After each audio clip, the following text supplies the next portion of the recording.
నమస్తే welcome to Janata news ముందుగా headlines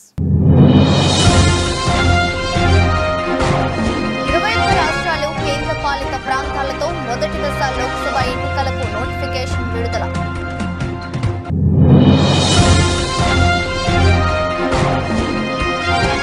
Kohli బాటలోని Rahul తల్లిదండ్రులతో కలిసి కేఎల్ రాహుల్ ప్రత్యేక పూజలు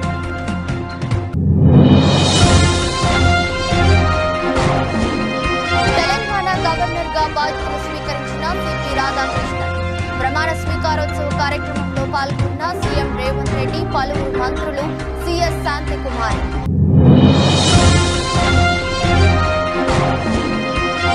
గేమ్ చేంజర్ డిజిటల్ రైట్స్ భారీ ధరకు కొనుగోలు చేసిన అమెజాన్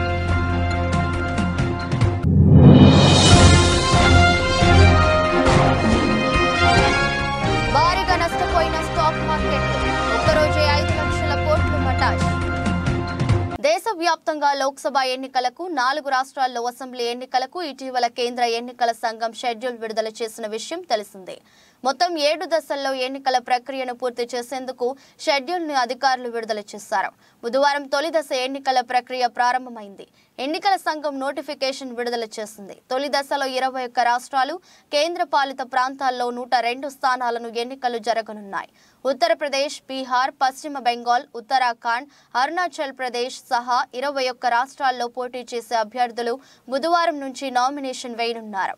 మొదటి దశలో మొత్తం 102 లోక్సభ స్థానాలకు నోటిఫికేషన్ విడుదల కాగా బుధవారం నుంచి మార్చి 27వ తేదీ వరకు నామినేషన్ల స్వీకరణ ప్రక్రియ ఉంటుంది. మార్చి 28న నామినేషనల్ పరిశీలనలో ఉంటుంది. అదేవిధంగా మార్చి 30న బీహార్ రాష్ట్రంలో ఏప్రిల్ 2 నామినేషన్ల ఉపసంహరణకు గడువు ఉంటుంది. ఏప్రిల్ 19న 102 నియోజకవర్గాల్లో పోలింగ్ జరగనుంది. జూన్ 4వ తేదీన ఓట్ల లెక్కింపు జరుగుతుంది. 2024 లోక్సభ ఎన్నికల ప్రక్రియలో భాగంగా తొలి దశలో జరిగే ఎన్నికల అరుణాచల్ ప్రదేశ్ రాష్ట్రంలో 2, అస్సాంలో 4, మణిపూర్లో 2, మేఘాలయలో 2, మిజోరాం, నాగాలాండ్, సిక్కిం, త్రిపుర, అండమాన్ నికోబార్, లక్షద్వీప్, పుదుచ్చేరిలలో ఒక్కో స్థానంను, అదేవిధంగా తమిళనాడులో 39, రాజస్థాన్ రాష్ట్రంలో 12, ఉత్తరప్రదేశ్ రాష్ట్రంలో 8, మధ్యప్రదేశ్ రాష్ట్రంలో 6, మహారాష్ట్రలో 5, ఉత్తరాఖండ్ రాష్ట్రంలో 5, బీహార్లో 4, పశ్చిమ బెంగాల్లో 3 స్థానాల్లో ఎన్నికల ప్రక్రియకు నోటిఫికేషన్ను ఎన్నికల సంఘం విడుదల చేసింది. తొలి దశలో ఏప్రిల్ 19న 102 నియోజకవర్గాల్లో అత్యధిక సంఖ్యలో लोकसभा स्थानाలకు పోలింగ్ జరగనుంది. जी मैं आशीष हूँ अमर उजाला डिजिटल से। मेरा सवाल है सर, जो आपने अभी 4M की बात की थी उसके लिए क्या कोई एडिशनल डिप्लॉयमेंट आपने किया है? अगर किया है तो वो क्या है sir? Just yeah, give it to him there. Yeah, please. Yeah. मैं उस कॉन्स्टिट्यूएंसी में क्रिमिनल कैंडिडेट बैकग्राउंड के खड़ा करना पड़ा तो बाकी क्यों नहीं मिला? आप बताइए, what is the basis of the selection of a candidate who has a criminal background? Then in order to clean up the entire system, we want to use the technology with the help of the citizens. Citizens, be please vigilant. So C-Vigil app में कोई भी शिकायत अगर किसी citizens को, किसी voter को करनी है, कहीं पर भी कोई पैसा बांटने का केस है, फ्रीबी बांटने का केस है, एक्सेस कैंपेनिंग का केस है, जस्ट टेक ए फोटो और type text, send it to us. We will capture your longitude and latitude ourselves. आप कहाँ पर खड़े हैं ये हम अपने से, आप SSB बॉर्डर से जहां से भी जिसके नारकोटिक्स और जहां से भी फ्री भी आने की संभावना. Team India star cricketer KL Rahul తిరిగి మైదానంలో అడుగుపెట్టనున్నారు. గాయం నుంచి కోలుకున్న ఈ కర్ణాటక బ్యాటర్ ఐపీఎల్ 2024లో లక్నో సూపర్ జాయింట్స్ కెప్టెన్ హోదాలో రీ-ఎంట్రీ ఇవ్వనున్నారు. అయితే క్యాష్ రిచ్ లీగ్ తాజా ఎడిషన్ ఆరంభించే ముందు కేఎల్ రాహుల్ ఆధ్యాత్మిక సేవలో మునిగిపోయారు.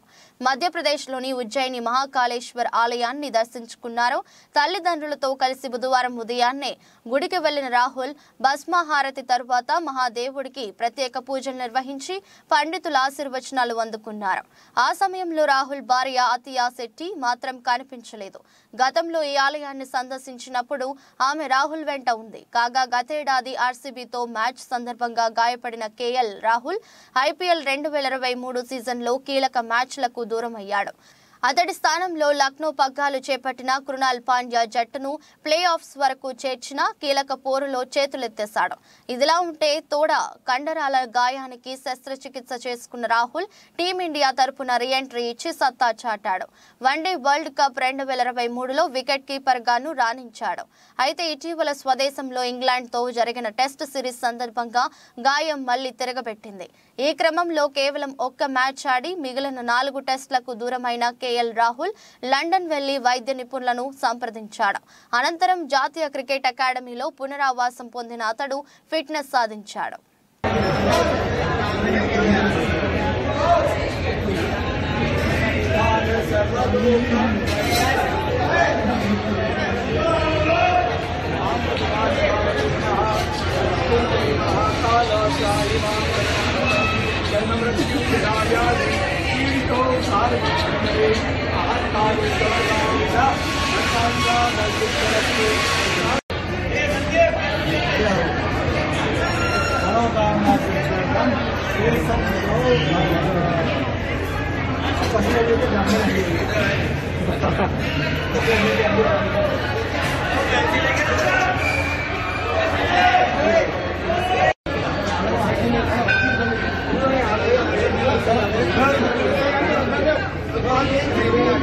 తెలంగాణ గవర్నర్ గా సిపి రాధాకృష్ణన్ బుధవారం ప్రమాణ స్వీకారం చేశారు. రాజ్భవన్ లో రాధాకృష్ణన్ చేత తెలంగాణ హైకోర్టు సీజే అలోక్ ఆరాధే ప్రమాణం చేయించారు. రాజ్భవన్ లో జరిగిన ఈ ప్రమాణ స్వీకారోత్సవ కార్యక్రమానికి సీఎం రేవంత్ రెడ్డి, పలువురు మంత్రులు, సీఎస్ శాంతికుమారి, ఇతర అధికారులు పాల్గొన్నారు. నూతన గవర్నర్ కు సీఎం రేవంత్ రెడ్డి పుష్పగుచ్చం అందజేసి అభినందనలు తెలియజేశారు. తెలంగాణ గవర్నర్ తమిళసై సౌందరరాజన్ గత 3 రోజుల క్రితం తన పదవికి రాజీనామా చేసిన విషయం తెలిసిందే. ఆమె రాజీనామాను రాష్ట్రపతి ద్రౌపది ముర్ము ఆమోదించారు. తెలంగాణ నూతన గవర్నర్ గా జార్ఖండ్ గవర్నర్ సిపి రాధాకృష్ణన్ కు అదనపు బాధ్యతలు అప్పగిస్తూ రాష్ట్రపతి కార్యాలయం మంగళవారం ఉత్తర్వులు జారీ చేసింది. కాగా ఇవాళ ఉదయం ఆయన తెలంగాణ గవర్నర్ గా ప్రమాణ స్వీకారం చేశారు. సిపి రాధాకృష్ణన్ తమిళనాడులోని కోయంబత్తూర్ నియోజకవర్గం నుంచి 2 సార్లు బీజేపీ అభ్యర్థిగా లోక్సభకు ఎన్నికయ్యారు. 2004 నుంచి 2007 వరకు తమిళనాడు బీజేపీ అధ్యక్షునిగా పనిచేశారు. 2016 నుంచి 2019 వరకు సూక్ష్మ, చిన్న మరియు మధ్య తరహా పరిశ్రమల మంత్రిత్వ శాఖ పరిధిలోని ఆల్ ఇండియా కోయర్ బోర్డుకు అధ్యక్షత వహించారు.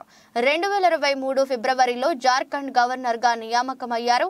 తెలంగాణ గవర్నర్ తమిళసై రాజీనామాతో రాష్ట్రపతి ద్రౌపది ముర్ము ఉత్తర్వుల మేరకు తెలంగాణ గవర్నర్ గా బుధవారం రాధాకృష్ణన్ అదనపు బాధ్యతలు చేపట్టారు. ఇక మార్చి 22న ఐపీఎల్ 2024 ఆరంభం కానుండగా మార్చి 24న లక్నో రాజస్థాన్ రాయల్స్ తో తమ తొలి మ్యాచ్ ఆడనుంది. ఈ నేపథ్యంలో మహాకాళేశ్వరుని దర్శించుకుని ఐపీఎల్ బరిలో దిగేందుకు కేఎల్ రాహుల్ సిద్ధమయ్యారు. కేంద్ర ట్రైబల్ శాఖ మంత్రి అర్జున్ ముండా బుధవారం ఉదయం 11 గంటలకు ఆదిలాబాద్ జిల్లా కేంద్రానికి చేరుకున్నారు. ఈ సందర్భంగా ఆయనకు భారతీయ జనతా పార్టీ శ్రేణులు ఘన స్వాగతం పలికారు. స్థానిక ఎమ్మెల్యే క్యాంపు కార్యాలయం వద్ద ఆయనను ఎమ్మెల్యే పాయల్ శంకర్ తో పాటు బీజేపీ ఆదిలాబాద్ పార్లమెంట్ అభ్యర్థి గోడం నాగేష్ పుష్పగుచ్చం అందజేసి శాలువాతో సత్కరించి స్వాగతం పలికారు. అనంతరం జిల్లాల్లో రాజకీయ పరిస్థితులపై సుదీర్ఘంగా చర్చించారు.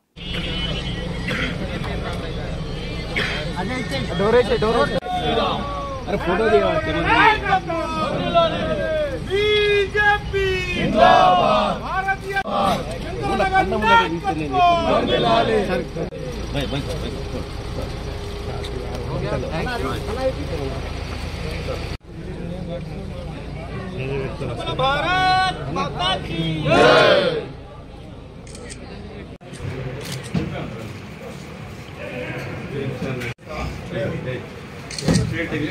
ఏడుపాయల జాతర ఉత్సవాలు 14 రోజుల ఆదాయం 61.18 లక్షలు ఆదాయం వచ్చినట్లు ఆలయ చైర్మన్ బాలాగౌడ్ ఈవో మోహన్ రెడ్డి వెల్లడించారు.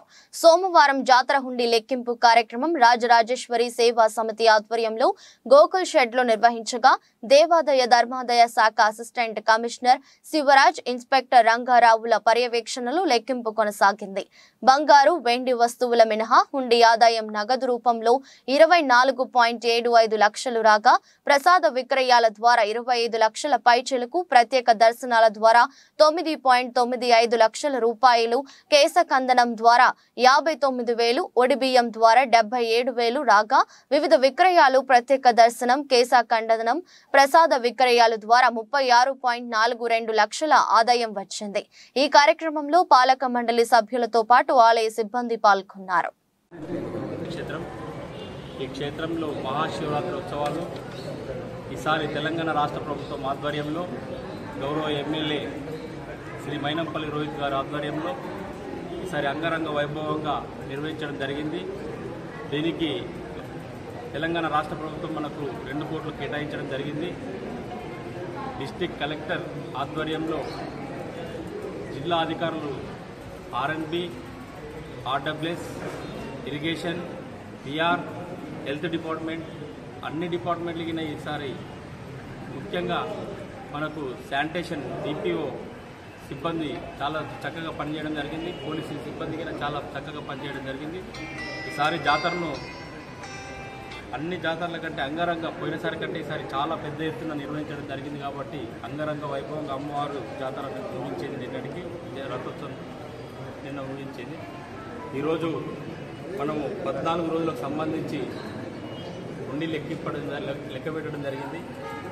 దానిలో భాగంగా 3 రోజులు మనకు మహాశివరాత్రి ఉత్సవాలలో ఓడిబియ్యం ద్వారా 77,950 రూపాయల ఆదాయం రావడం జరిగింది. కేశఖండం ద్వారా 59,250 రూపాయలు రావడం జరిగింది. స్పెషల్ దర్శనం ద్వారా 2,68,520 రూపాయలు రావడం జరిగింది. నార్కట్పల్లి గ్రామానికి చెందిన మాలవిక శంకర్పల్లిలో విధులు నిర్వహిస్తున్నట్లు నమ్మించింది. అయితే ఆర్పీఎఫ్ యూనిఫామ్ లో రీల్స్ చేయటమే కాకుండా పెళ్లి సంబంధం చూసేందుకు కూడా యూనిఫామ్ లోనే వెళ్లింది. యూనిఫామ్ లోనే VIP దర్శనాలు, ప్రభుత్వ కార్యాలయాలకు వెళ్లడం చేసింది.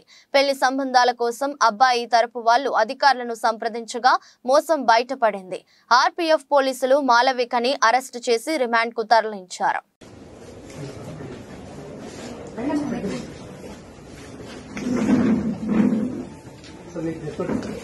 మీరే కదయ్యా కంప్లైంట్ ఇచ్చింది మీరేనా?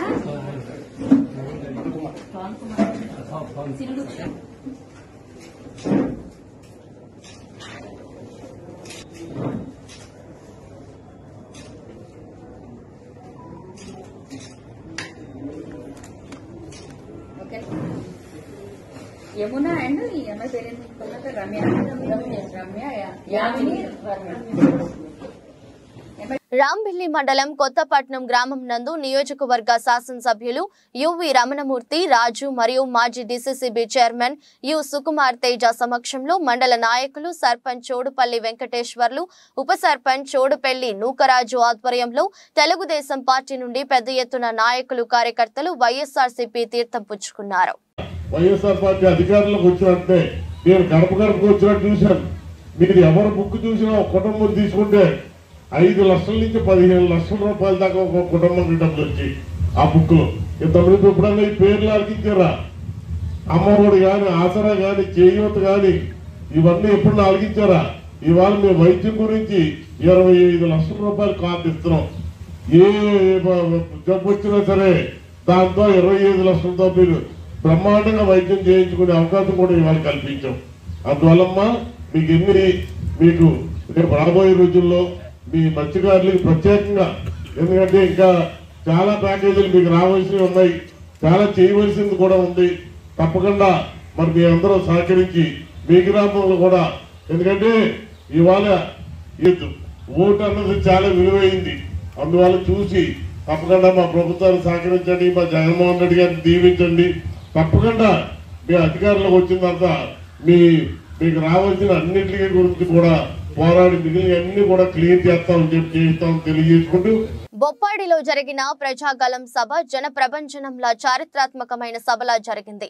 బొప్పాడి సభకు 12 కిలోమీటర్ల దూరంలో నేను ట్రాఫిక్ లో ఇరుక్కుపోయానంటే సభకు ఎంత భారీ ఎత్తున ప్రజలు తరలివచ్చారనేది అర్థం చేసుకోవాలి.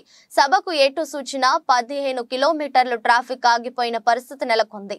సభలో ఒక భాగం ప్రజలుంటే 3 భాగాలు సభ బయట ట్రాఫిక్ లోనే ఉన్నారు. ట్రాఫిక్ ను క్లియర్ చేయడంలో, జనాన్ని కంట్రోల్ చేయడంలో పోలీసు వ్యవస్థ తీవ్ర వైఫల్యం చెందింది.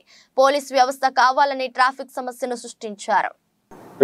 17వ తారీఖున బొప్పూడిలో జరిగినటువంటి మహాసభ అది ఒక జన ప్రభంజనం లాగా జరిగింది. ఒక చారిత్రాత్మకమైనటువంటి సభలాగా జరిగింది. ప్రధానమంత్రి నరేంద్ర మోదీ గారు, తెలుగుదేశం పార్టీ జాతీయ అధ్యక్షులు నారా చంద్రబాబు నాయుడు గారు, జనసేన అధ్యక్షుడు పవన్ కళ్యాణ్ గారు, నారా లోకేష్ గారు మరి ఆ సభలో పార్టిసిపేట్ చేయటం, అసలు ఆ ఏరియా మొత్తం కూడా నేనైతే 15 కిలోమీటర్ల దూరంలో బొప్పుడికి ట్రాఫిక్లో ఇరుక్కుపోయాను. ప్రధానమంత్రి గారి సియాఫ్లో నేను ఉన్నాను. అక్కడికి చేరుకోగలను లేదు అనేటువంటి ఒక భయం నాలో పట్టుకుంది. 15 కిలోమీటర్లు కూడా ఎటు చూసినా కూడా 15 కిలోమీటర్లు ట్రాఫిక్ ఆగిపోయింది. గ్రౌండ్లో ఉన్న జనం ఒక భాగమే ఉన్నారు, 3 భాగాల జనం బయటే ఉన్నారు. పోలీసు తీవ్రంగా వైఫల్యం చెందింది. మీటింగ్ ప్లేస్కి సరిగ్గా జనాన్ని చేరనీయకుండా మధ్యలోనే ఆపేసి కిలోమీటర్ల లెక్క ట్రాఫిక్ జామ్, కావాలని ట్రాఫిక్ జామ్ సృష్టించినటువంటి పరిస్థితి. మరి కొంతమంది వైసీపీ నాయకులు ఓటమి భయంతో తట్టుకోలేక పిచ్చి పిచ్చిగా మాట్లాడుతున్నటువంటి పరిస్థితి ఉంది. వీళ్ళకి బుద్ధి చెప్పడానికి ఎంతో సమయం లేదు, ఎన్నికల్లో ఉన్నాము. ఖచ్చితంగా ప్రజలు మీకు బుద్ధి చెప్పి ఎన్డీఏ కూటమిని అధికారంలోకి తీసుకొస్తారని చెప్పేసి నేను ఈ సందర్భంగా చెప్తా ఉన్నాను. కర్ణాటక మద్యం అక్రమంగా విక్రయిస్తున్న నిందితుల్ని పోలీసులు అరెస్టు చేశారు. అరెస్ట్ అయిన నిందితుడి వద్ద 58,000 ఏవైనా కర్ణాటక మద్యం పెట్టారా ప్యాకెట్లను సీజ్ చేశారు. నిందితుడి అరెస్టుకు సంబంధించిన Madanapalle rural circle CI Sadgurudu SI Chandrashekar కథనం మేరకు పుంగనూరు మండలం అలజనేరు గ్రామంలో ఉండే మారప్ప గారి సుబ్రహ్మణ్యం కర్ణాటక రాష్ట్రం నుంచి అక్రమంగా 768 కర్ణాటక మద్యం ప్యాకెట్లను అమ్మకానికి సిద్ధంగా ఉంచినట్లు సమాచారం అందించారు. వెంటనే తనతో పాటు ఎస్ఐ చంద్రశేఖర్ సిబ్బందితో వెళ్లి సోదాలు జరిపి 58,000 రూపాయల విలువైన కర్ణాటక మద్యం ప్యాకెట్లను సీజ్ చేసి నిందితుడిని పోలీస్ స్టేషన్ కు తరలించి విచారణ అనంతరం తనపై కేసు నమోదు చేసి అరెస్టు చేశామని సిఐ తెలిపారు.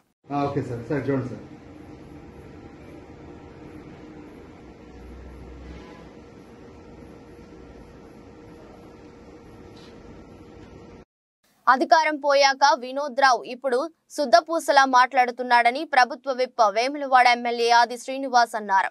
మంగళవారం కదలాపూర్ మండల కేంద్రంలో ప్రభుత్వ విప్ మాట్లాడుతూ బీఆర్ఎస్ నేత వినోద్ రావు పార్టీ ఫిరాయింపులపై నగనాచి కబుర్లు చెప్తున్నాడని అన్నారు. 10 ఏళ్ల పాటు కేసీఆర్ విచ్చలవిడిగా ఎమ్మెల్యేలను ప్రలోభ పెట్టినప్పుడు వినోద్ రావు కనిపించలేదా అని ప్రశ్నించారు. మాట్లాడుతున్న మాటలను ఒకసారి ఈరోజు కాంగ్రెస్ పార్టీ పక్షాన్ని తీవ్రంగా తప్పుపడుతూ ఒకటి అడుగుతున్న వినోదరావు గారిని సూటిగా, ప్రతిమ మల్టీప్లెక్స్ లో గతంలో టాకీస్ లందుండి మీ ప్రతిమ టాకీస్ సెల్లార్ లో అట్టపెట్టెలలో దొరికిన 6,66,00,000 మాయి కావాలని ప్రమాణం చేయగలుగుతారా మీరు అడుగుతున్నా? మా డబ్బు కాదు, మా ఉమ్మడి డబ్బు కాదు. రాబోయే ఎన్నికల్లో నేను ఎంపీగా పోటీ చేసిన కోసమే నా బంధువులు నేను కలిసి అక్కడ దాచుకున్నాను చెప్పని అన్నట్టు మాట తప్పు అని చెప్పి ప్రమాణం చేయగలుగుతూ ఉంటారు మీరు.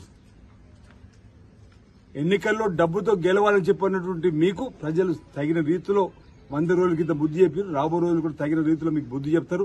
డబ్బును కాళేశ్వరాన్ని కామధేనుగా చేసుకొని విచ్చలవిడిగా డబ్బులు సంపాదించుకుంది అవినీతి అక్రమాల ద్వారా నాణ్యత కట్టడాలు కట్టని చెప్పని ప్రజలకు పోయింది. కాబట్టి ఈ లోక్సభ ఎన్నికల్లో ఈ 17 సీట్లలో ఒక్క సీటు కూడా మీకు రాదు. అసలు మీరు థర్డ్ ప్లేస్కి వెళ్ళిపోయారు. అందుకే ప్రెస్టేషన్ లో మతి భ్రమించి ఇంకా పొగురు మాటలు మాట్లాడుతున్నారు తప్ప ఇది మీ మాటలు ఎవరు కూడా వినటట్లేదు. మీ వ్యాఖ్యలు ఖండిస్తాను. ఈ శుద్ధ పూస మాటలు మానుకోవాల్సిందిగా వినోద్ కుమార్ కు చెప్తా ఉన్నాం. గతంలో ఎందుకు మీ కేసీఆర్ ఫ్యామిలీకి ఈ శుద్ధ పూస మాటలు చెప్పలేదు? ఆనాడు Congress party, TDP, YSR, CPI, CPM మొత్తం మంది ప్రతిపక్ష నాయకులు, ఒక ఎంఐఎం, బీజేపీ అందరికి కలుపుకున్నప్పుడు తప్పని ఎందుకని అడుగుతున్నా. ఇప్పుడు స్పీకర్ గారు వెంటనే నిర్ణయం తీసుకోవాలని అంటాడు. 2014లో మధుసూదనాచారి 2014లో స్పీకర్ గా ఉన్న మధుసూదనాచారి గారికి ఎందుకు చర్యలు తీసుకోమని చెప్పలేరు 23 మంది ఎమ్మెల్యేల మీద. 2018లో స్పీకర్ గా ఉన్న పోచారం శ్రీనివాసరెడ్డి పైన ఎందుకు ఒత్తిడి చేయలేరు వెంటనే వాళ్ళపై చర్యలు తీసుకోమని? అంటే మీకొక రూలు మాకొక రూలా? రాజకీయ వ్యూహాలు మెదక్ జిల్లా ఎస్పీ కార్యక్రమంలో ఎస్పీ బాలస్వామి ఆధ్వర్యంలో రాబోయే పార్లమెంట్ ఎన్నికల చట్టాలు, ఎన్నికల ప్రవర్తన నియమావళికి సంబంధించి అవగాహన కల్పించేందుకు జిల్లా పరిధిలోని పోలీస్ అధికారులకు ఎన్నికల శిక్షణ సమావేశం నిర్వహించారు. రానున్న పార్లమెంట్ ఎన్నికలకు పటిష్టమైన భద్రత ఏర్పాటు చేయాలని అధికారులు, సిబ్బంది సిద్ధంగా ఉండాలని సూచించారు.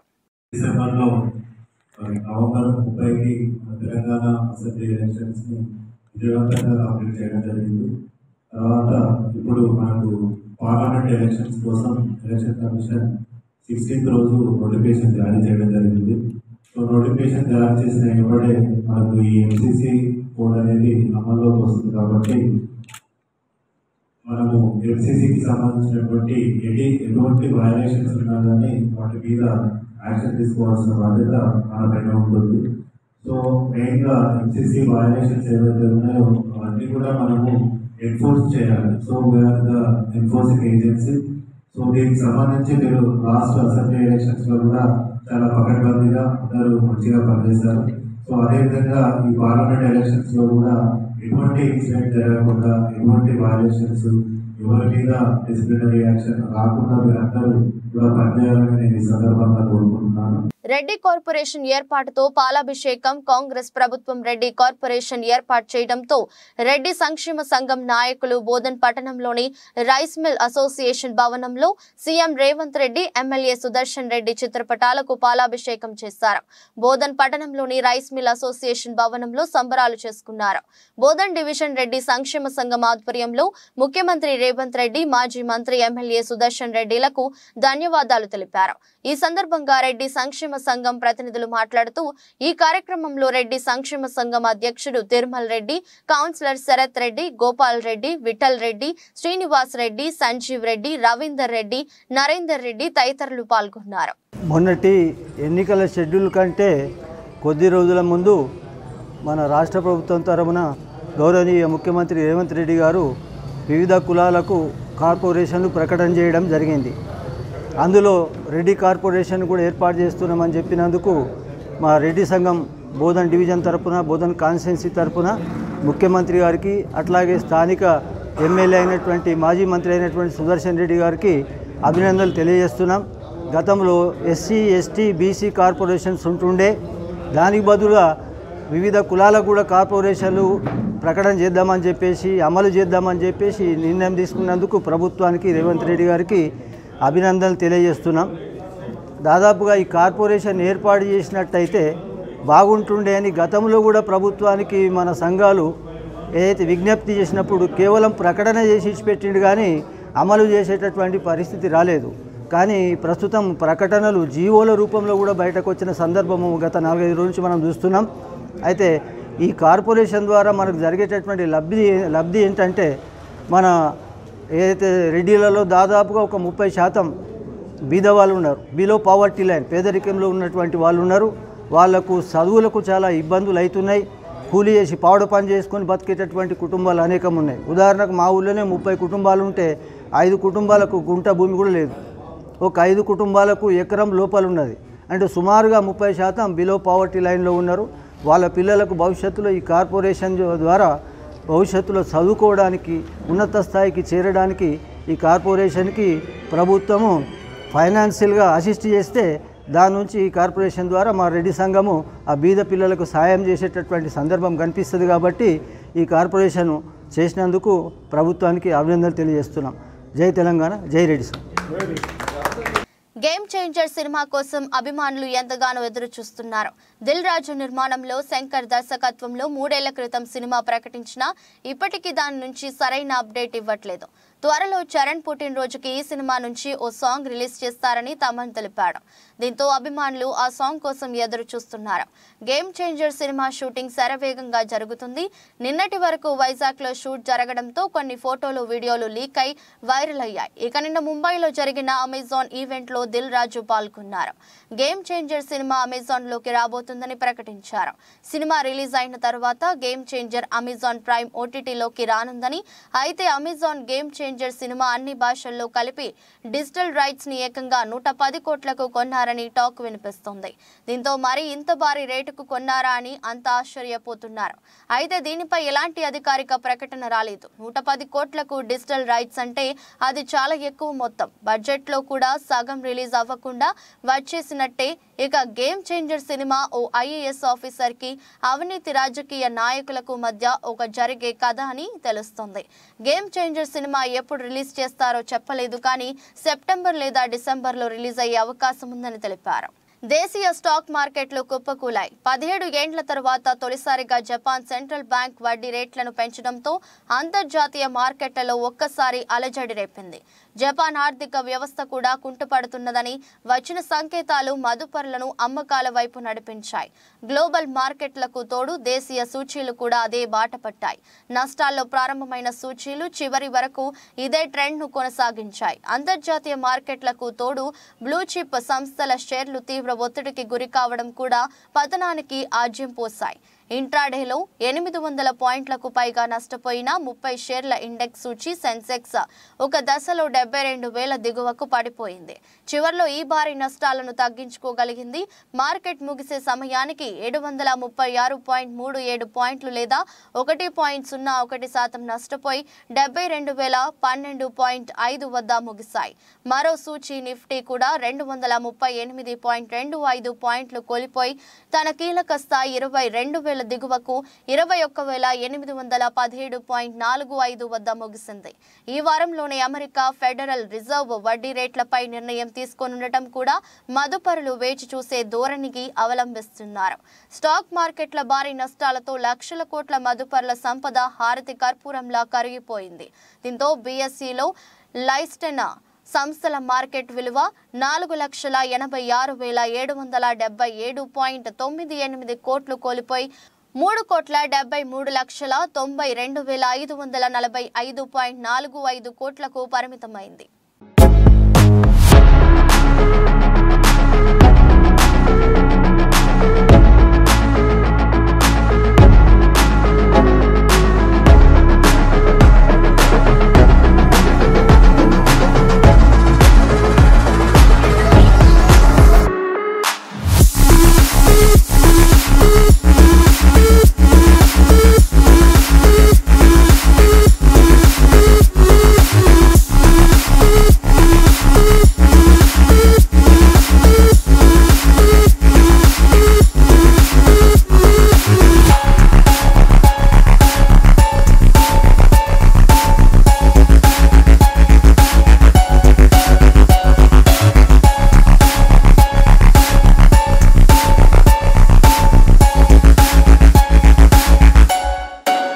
వార్తలు ముగించే ముందు మరోసారి హెడ్లైన్స్.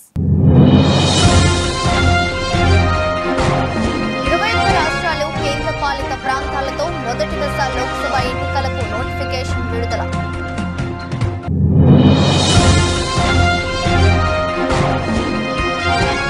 కోహ్లీ బాటలోని రాహుల్ తల్లిదండ్రులతో కలిసి కేఎల్ రాహుల్ ప్రత్యేక పూజలు.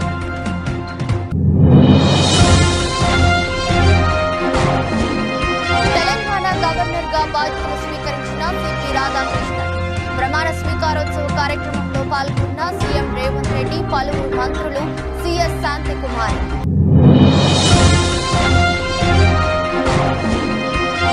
గేమ్ చేంజర్ డిజిటల్ రైట్స్ భారీ ధరకు కొనుగోలు చేసిన అమెజాన్.